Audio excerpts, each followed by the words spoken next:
Welcome to New York's #2 sports show, and the Daniel Jones era is now officially over. Having done an episode a couple of nights ago with Casey when I was over in Nashville, we had discussed the fact that Daniel Jones was benched for Tommy DeVito, and uh, him being released makes a lot of sense. Now, it's not something that I really necessarily thought was going to happen. I thought that Jones was going to stay on the roster the rest of the season. Now, not being sure whether he'd actually be with the team or go home. It was just an assumption that I think most of us made that, he would be released in the offseason and then, latch on elsewhere. So what happens here is chronologically, obviously they make the announcement that Jones is benched for DeVito. Then during I guess it was Thursday, the Thursday practice that Jones was taking part with the scout team, which a lot of people made a really big deal about. I understand optically it looks a little bit strange, but he wasn't exerting anything like in terms of any injury risk. There really was none in a situation like that. But I think it looked bad. And he was the fourth quarterback. The Giants had signed Tim Boyle to the practice squad. So Jones was actually acting as not the third QB, but the fourth QB, which again makes sense. Like if you're going to bench him with the injury guarantee, there was no reason for him to, ever see the field again as a Giant. So then Daniel Jones makes a statement where he was a little bit emotional. I mean, Daniel Jones doesn't show much emotion, but you could tell he was definitely a little bit choked up and, thank the fans and thank the organization. And it was very, I'd expect nothing less from Daniel Jones. I mean, really just a stand-up citizen and a good guy. And he had admitted, that hey, like he's still taking time to process this and see what makes sense as far as leaving the team or staying. And then you find out today that John Mara, puts out a statement that Daniel Jones, came to Mara asking for his release, and the Giants granted him his release. And again, it makes sense for both sides. Now, could it end up biting the Giants a little bit in terms of like Jones finding a team and ends up playing in a game by the end of this season?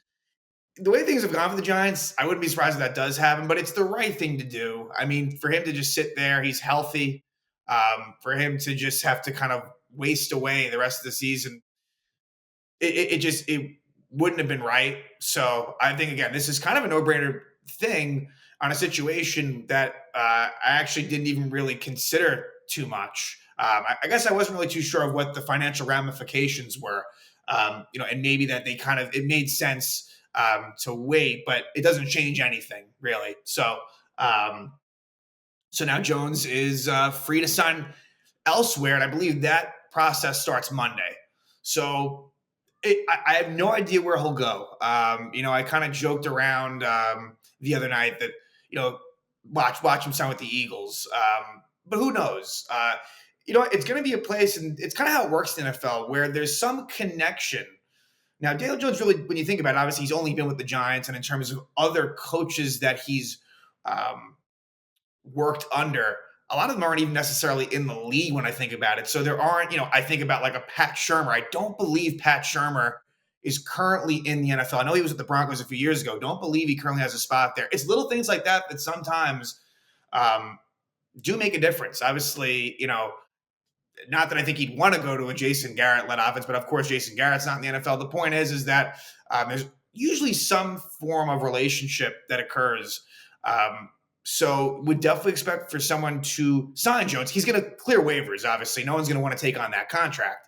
But then he's free to choose. And maybe he waits. Maybe he waits a few weeks to find a team that's really desperate for a quarterback. So it's not definite that it happens right away, but I would definitely expect within the next 2 weeks, at absolute latest, that Jones will be on a new roster. That's definitely going to be a little bit weird to see, but that's just where we are. So again, I did a lot of sort of reminiscing last episode, so I'm going to keep this one brief. But yeah, I mean, it's really it's a sad day more than anything that this has become official, and this has kind of been for over a year now. I would say that this was kind of the writing was kind of on the wall, if we're being honest. I think once he got hurt and was out for the season, and that um, ACL injury against the Raiders, at that point I kind of felt like that could have been it. And really, I think in some ways what saved him was the Giants winning games and putting them in a spot where they ended up not being in that mix for Williams, Daniels, and May. Kind of gave Jones more of an opportunity. Now I think he probably would have still been on the roster regardless. But as far as him still being the guy, being the starter, that kind of gave him that new life. And he wasn't really able to take advantage of the opportunity. His play has just certainly not been anywhere near good enough since, a really good 2022 season where he gets that 4-year contract, $40 million per season. But the way that contract worked was that it was really essentially if things didn't work out, which they haven't, it was essentially a 2-year deal. So they were able to kind of, rid themselves of Daniel Jones. And like I said, like, it didn't work out. I think from the very moment that he was drafted, he had a lot of people against him.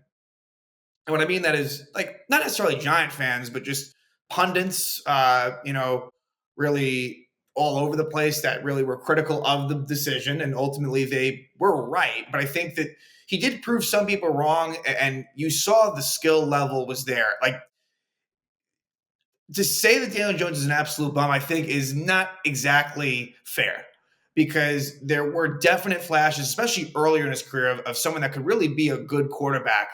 And a lot of injuries, a lot of dysfunction around him, a lot of different coaching staffs. Like, he certainly wasn't set up for success, but at the end of the day, he would even admit, like, he didn't get it done when it was all said and done.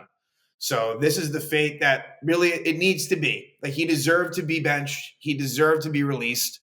And that's just the nature of the business. And, a lot of people would say, hey, like, the fact that he was on the scene for 5.5 seasons was more than it should have been. But it's easy to look back and be like, oh, yeah, like, Saquon Barkley should have been extended. And Daniel Jones should have been given the franchise tag. At the time, most people who knew football and understand positional value, let's just put it like that, like, it was the move that had to be made. Again, it's very easy to have revisionist history and say, oh yeah, like, why would they do that? No one's questioning, like, is Saquon Barkley better than Daniel Jones? Of course he is. Like, no one really would ever question that. But one is a quarterback and one is a running back. That couldn't be any more opposite in terms of value to a team. So I still think when it comes to Joe Schoen and Brian Daboll that while they have really messed up in a lot of ways, especially Schoen more so than Daboll, I think it is fair for them to at least be given the chance of having a quarterback. Daniel Jones was inherited. I know some people are saying, well, they did sign that extension. Yes, they did. And so for that, like, you can't ignore that. But I also think that it's I'd like to see Brian Daboll with his own guy. Now, look, the options may not be great. Like, that's just the way it goes. Like, this is not necessarily a strong QB class for 2025. But still, right? Like, you have to see what is there. And I think it'd be a shame if, let's say, the Giants do finish this season with a really, really bad record. Like, I think that, let's see how it goes, I guess, like, that is important. But I think they need to show a little bit of patience there.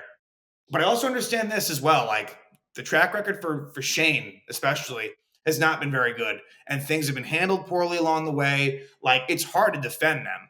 It really is. I got to be honest with you. And so if it did happen, if they were let go, I wouldn't be terribly shocked. But at the same time, I think that there's enough wherewithal and understanding that let's just see what it's like in the post-Daniel Jones world.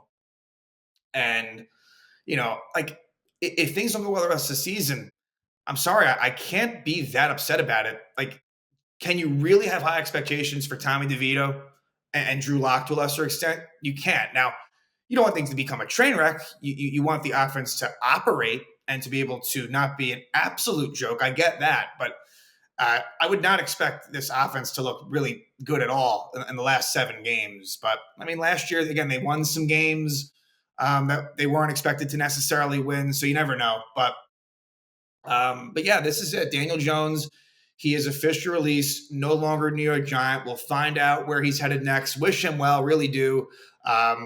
I think he's not going to be looked. He's going to be looked back at not so fondly. But I just want to say that again, the way that he handled himself from the very beginning to the end, nothing but class. Honestly, like a really, really good kid who it's hard not to root for. I mean, he had so many opportunities and so many chances to just maybe do or say the wrong thing, and he just always took the high road every single time. So for that, definitely appreciate the fact that he represented the organization the best that he could. So again, the New York Giants have granted the release of Daniel Jones.